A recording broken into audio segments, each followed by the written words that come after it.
Bem-vindo à aula de ensino religioso nono ano. Sou o professor Ismael. Vamos então com a nossa aula de hoje.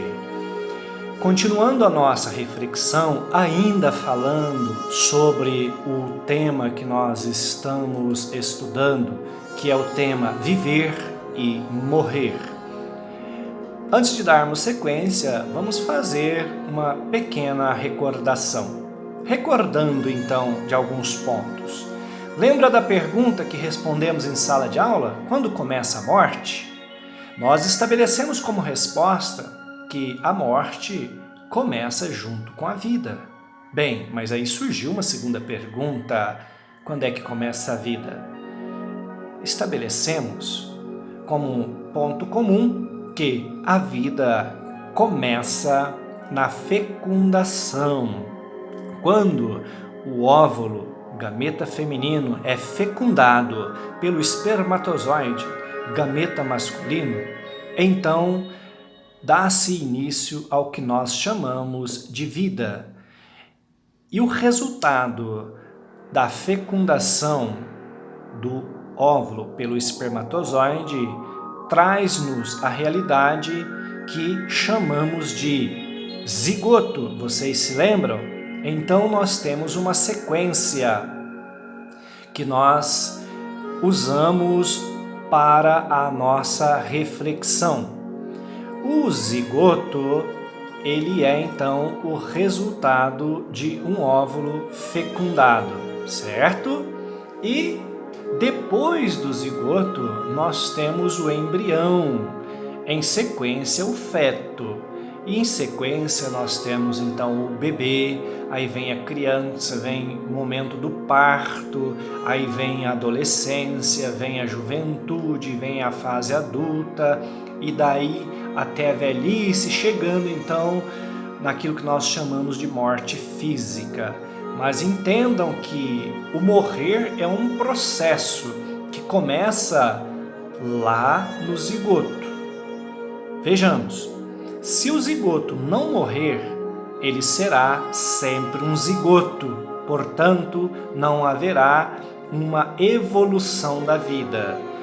Portanto, se ninguém ou nenhuma força externa interferir no zigoto, ele vai passar por um processo de transformação que nós chamamos de morte, vindo então a passar para a fase chamada de embrião. Essa fase de embrião segue aproximadamente até a 8ª semana após a fecundação. E logo após então esta fase, se nada, nenhuma força externa interferir destruindo o embrião, ele passará para a próxima fase, geralmente na 9ª semana em diante, chamada de feto. E assim consecutivamente. Aí vem o bebê formado e aí vem o momento chamado de parto, momento de vir à luz. E aqui então é o que nós estabelecemos a morte mais trágica da existência humana, nesse sentido de etapas de morrer. A morte mais trágica, então, segundo nossas reflexões em sala de aula, é a morte de sermos paridos. Parto significa partir, sair. Então, quando a criança é expulsa do útero materno, ela está morrendo para o que nós chamamos de vida intrauterina, vindo então à luz. Imagina receber aquela luz forte nos olhos. E a primeira reação da criança é o choro, significando que agora ela tem que respirar por si mesma. A mãe não respira mais por ela. Lembra que nós também colocamos como a pior morte, a mais trágica, é o parto. E a pior morte que nós podemos sofrer é a morte de ser esquecido. Porque não obstante a morte física, enquanto a pessoa é lembrada, de alguma maneira ela permanece viva. Mas quando ela é esquecida, aí sim ela deixou de existir. Talvez por isso Jesus pediu aos seus discípulos: façam isso em memória de mim. Ou seja, nunca se esqueçam de mim. Fazer memória é lembrar. Muito bem, então, a morte mais trágica é o parto. A pior morte, ser esquecido. Dando sequência, vimos então que o local mais seguro da nossa existência foi o útero materno, né? Por isso, quando a gente está com alguma dor, quando a gente está adoentado, a maioria das vezes a gente fica deitado em posição fetal, encolhidinho, como que inconscientemente querendo voltar para a realidade do útero materno, certo? Bem, esse estudo que nós estamos fazendo pode ser chamado de escatologia. O que é escatologia? Podemos chamar o estudo da morte, tá bom? Thanatos, morte, scaton, né? Então, estudo da morte. Veja bem, vamos avançar um pouquinho com a nossa reflexão. Saibam vocês que há uma porcentagem grande de cristãos que acredita que o mundo vai acabar logo. Eu estou falando então em termos de cristianismo. Como, respeitando todas as identidades religiosas, sabemos que o cristianismo ele é o número maior em termos de adeptos em todo o mundo. Então, olhando para esta realidade, há um número muito grande de cristãos que acreditam que o mundo vai acabar logo. Então, vocês imaginam, veja bem, essa casa, se eu dissesse para vocês que essa casa, ela no final do ano, ela vai ser demolida, que sentido teria investirmos em uma reforma em tal casa? Entenderam? Se eu digo que nós vamos destruir esta casa no final do ano, que sentido tem reformar esta casa? Talvez por isso muitas pessoas não investem na melhoria do mundo, porque acredita que ele vai acabar mesmo. Então, que sentido tem eu investir em fazer um mundo melhor, sendo que ele vai acabar mesmo? Então, esta é uma reflexão para a gente pensar, né? Se tem um número tão grande de pessoas que creem que o mundo vai acabar, logo pode ser uma das questões de muitos não investirem em melhorar o mundo, haja vista que para que melhorar algo que vai ser demolido logo, certo? Muito bem. Próximo tema, banalização da morte. O que é a banalização da morte? O termo banal significa algo sem importância, algo sem significação. Mas, muito mais do que algo sem importância, é algo ser tratado de maneira insignificante. Veja bem, nós estamos conscientes da morte, né? Quase todas as pessoas têm consciência da morte, mas da morte dos outros.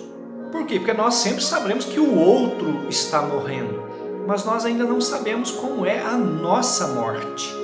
Nós não fizemos a experiência da morte, não no sentido de morte física, porque, como nós já vimos, nesse sentido de transformação, todos nós já experimentamos o processo do morrer. Porque um dia nós já fomos zigoto, já fomos embrião, já fomos feto, fomos bebê, fomos criança. Muitos estão na adolescência, depois passa para a juventude, e assim a morte no sentido metamorfose, de transformação, todos nós já experimentamos. Mas falar da morte no sentido físico, nós só sabemos a partir da experiência do outro. Por quê? Porque se nós estamos aqui diante dessa aula é porque ainda estamos vivos fisicamente, certo? Então, temos consciência da morte?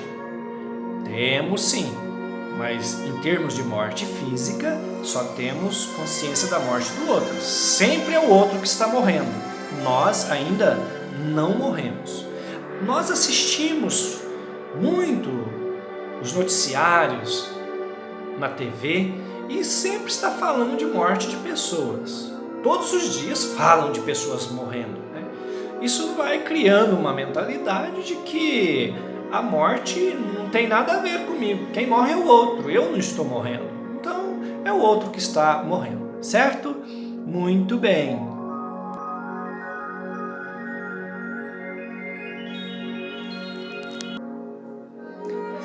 Então, nesse sentido, é que a morte vai então se tornando algo do outro e não meu, né? A morte, em muita situação, foi aventura, diversão. Quantas pessoas assistem filmes de chacinas, de mortes em massa e diz: "Oh, esse filme foi bom demais", né? Peraí, foi bom com tantas mortes assim? É esse o sentido de que a morte foi ficando banalizada, certo? Agora vamos falar sobre morte social. Veja esta imagem aí. Eu quero que vocês entendam então que morte social não é a morte física. Vamos definir morte social. A morte social é o indivíduo, mesmo estando vivo biologicamente, ele já está morto para a sociedade, certo? Olha aí então, isso é um tipo de morte social. Milhares de pessoas estão morrendo socialmente antes mesmo da morte biológica. Exemplo, essa criança aí, ela já está morta para a sociedade. Outro exemplo de morte social, talvez a imagem um pouco forte, mas isso é uma realidade de pessoas que ainda, não obstante em situações tão trágicas, vivendo biologicamente, mas é um sujeito inexistente para a sociedade, sobretudo na sociedade de consumo, onde o ser, para ser, ele tem que ter, certo? Morte social, são exemplos de mortes sociais, estas imagens que aí estou apresentando. Veja bem, morte social, essas pessoas estão vivas biologicamente, mas para a sociedade já está morta, certo? Ok, então vamos retomar aqui esse tópico da morte social. Então, a morte social, nós definimos ela como, não obstante o indivíduo estar vivo biologicamente, ele está morto para a sociedade, sobretudo nessa sociedade de consumo que valoriza o indivíduo pelo que ele produz, pelo que ele tem, mas não pelo que ele é, certo? Próximo tema, então, privatização da morte. O que eu chamo de privatização da morte? Vamos lá, vou tentar passar esse conceito de maneira bem clara para vocês, né? A morte está sendo privatizada. Veja bem, há tempos idos, as pessoas morriam muito em suas casas, né? Agora hoje, o morrer foi deslocado das casas para os hospitais, no intuito de trazermos uma ajuda à pessoa doente, aos nossos entes queridos, e graças à evolução da medicina na área científica, então nós temos muitos recursos que pode trazer então um resultado positivo no tratamento das enfermidades. Mas isso provocou o que eu chamo de privatização da morte, porque as pessoas são levadas para os hospitais e muitos morrem lá no hospital. E isso fez com que o morrer perdesse o seu aspecto sacramental, ou seja, o aspecto sagrado.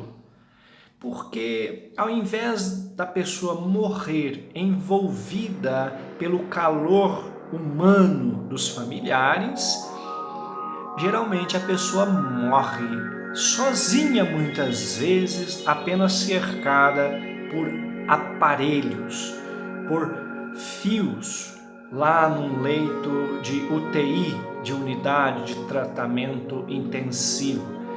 E a morte, então, ela perde o aspecto sacramental e torna-se um fracasso da medicina. Quando alguém morre, a medicina se sente fracassada, certo? Muito bem. Olha, nos hospitais grandes, as pessoas morrem numa solidão terrível. Segundo a psicologia, não há um momento da nossa existência em que nós mais necessitamos da presença de alguém do que o momento da nossa morte. É o momento em que nós necessitamos do outro. Isso são resultados de pesquisas na área da psicologia que diz que no momento da morte o ser humano está muito fragilizado e ele depende extremamente da presença de um humano, de um contato humano, porque morrer na solidão é terrível, terrível. Muito bem, então veja bem, nós já vimos como reflexão nova nessa aula de hoje o seguinte: nós definimos que escatologia, então, é o estudo da morte. Nós falamos sobre a banalização da morte, onde a morte está sendo tratada como algo banal. E como nós estamos acostumados sempre com a morte, mas sempre a morte do outro, e todos os dias vemos notícias de morte, então o outro sempre está morrendo, né? Assistimos catástrofes. Quantas vezes tem pessoas que jantam, lancham diante de noticiários de catástrofes? Então isso é banalizar a morte.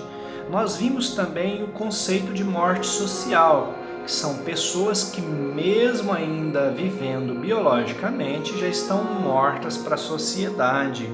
E por último agora nós vimos o conceito de privatização da morte, ou seja, a morte está sendo privatizada. As pessoas estão deixando de morrer no meio de familiares, de entes queridos, e estão morrendo isoladas, sozinhas nos hospitais, muitas vezes num leito de UTI, de unidade de tratamento intensivo, né?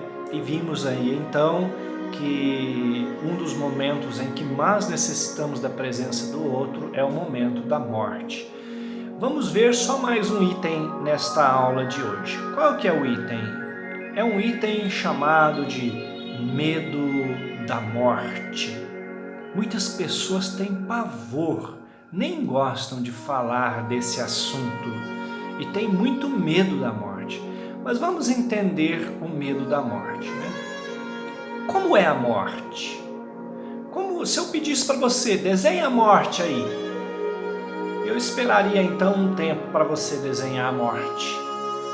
Eu tenho certeza que a maioria dos desenhos certamente ia vir parecido com algo semelhante a isso.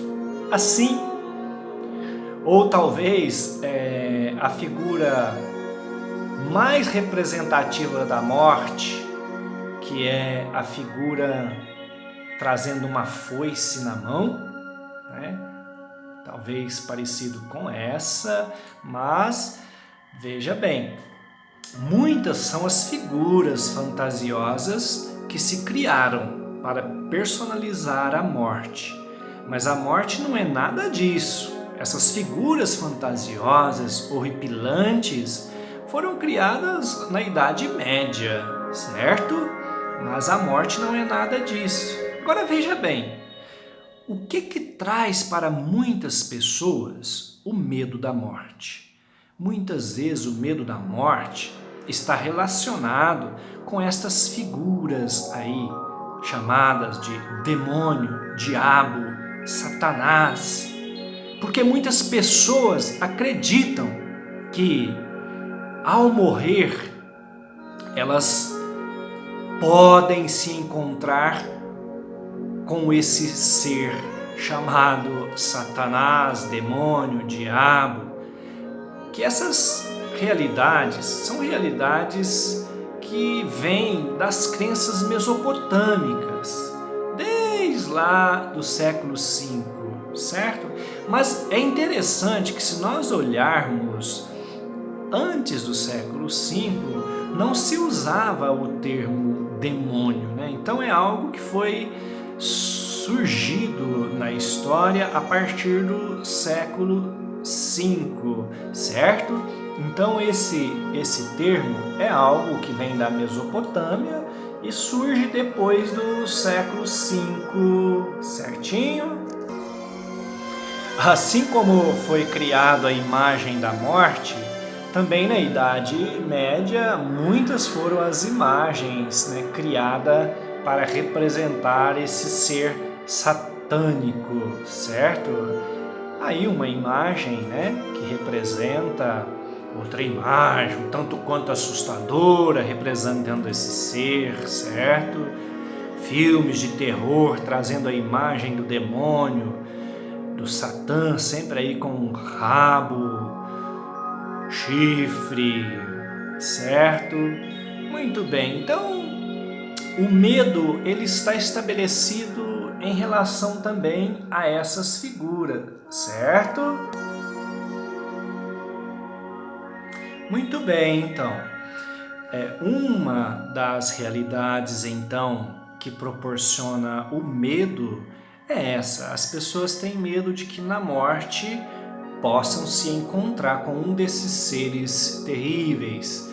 E com essas imagens criadas na Idade Média, muitas pessoas trazem então esse trauma de morrer e se encontrar com um ser trágico desse, certo? Muito bem.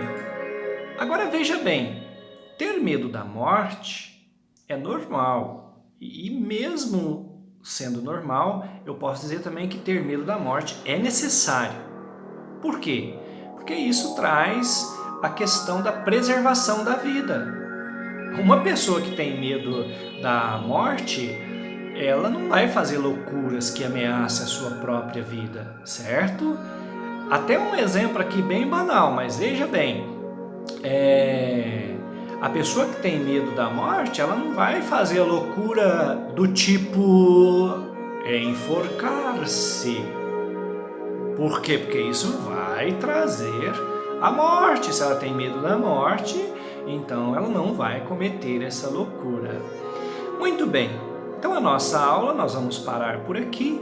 Vamos fazer um exercício que segue no link a seguir para revermos os conceitos que aprendemos nesta aula e no nosso próximo encontro, nós então estaremos ainda falando sobre os tipos de medo, ok? Então hoje nós falamos sobre o que é escatologia, falamos da banalização da morte, falamos da morte social, falamos da privatização da morte e falamos do medo da morte, mas ainda tem tópicos a seguir falando sobre o medo. Só foi uma introdução de entendermos que muitas pessoas têm medo justamente por causa de realidades criadas no mundo da Idade Média, sobretudo as realidades da Mesopotâmia, as imagens criadas sobre demônio, e as pessoas então têm medo de,